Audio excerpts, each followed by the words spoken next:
Hello, welcome back to another episode of Street Talk. Recently, a Yale-NUS College program on various modes of dissent and organizing resistance was cancelled by the school. In this episode, we'll be hitting the streets to ask people their thoughts on this issue. Who do you think is really responsible for the cancellation? Do you think it's the school or our government? The school should be responsible because the school should have already aligned their interests with the government before even considering whether they want to take the course in or not.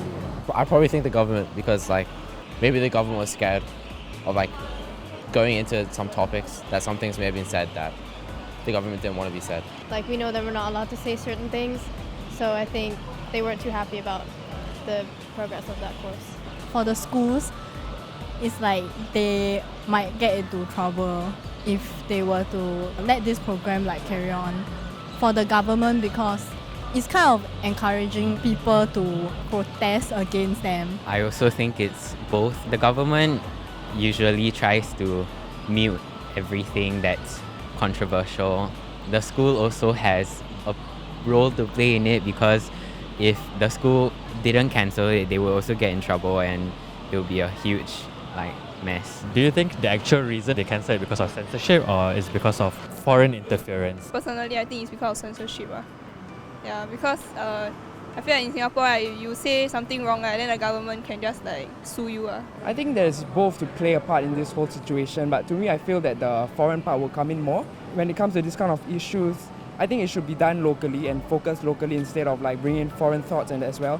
I don't think it's either of the reasons. I mean, it's quite clear because our society is still rather conservative, and then although we say that we are a democracy, there are sort of authoritarian aspects of our government. I think they're just scared to tackle it in our current societal climate. If there really was foreign interference because of this, then do you think that it's right for them to cancel the program? I feel maybe they shouldn't cancel. They should let this course be continued so that students can speak for their right. People obviously put their hard work and time into it, and for it to just be cancelled, it's just a little bit harsh, I think. I guess it's not fair against the students who would have anticipated the activity and the program and who might have really wanted to take some pointers from it. So if there is a course like this happening and being organized in your school, will you take part? I would have participated actually. Why?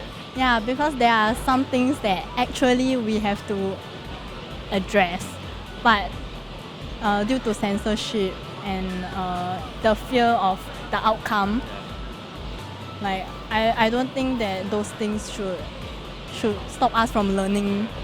I probably wouldn't take it out. I don't think it's very relevant yet in our current society. Maybe if we progress to become a bit more liberal next time, I might take it out. Yeah. I mean, it's a good course to study and learn, but of course, students have to be in a mature mindset before taking this course up because many things can happen. I mean, if after learning this, it can either go the positive way or it may just go against the negative way. I mean, of the fear of going against the government and all that, it may become an issue. The topic of freedom of speech and foreign influence is important to us.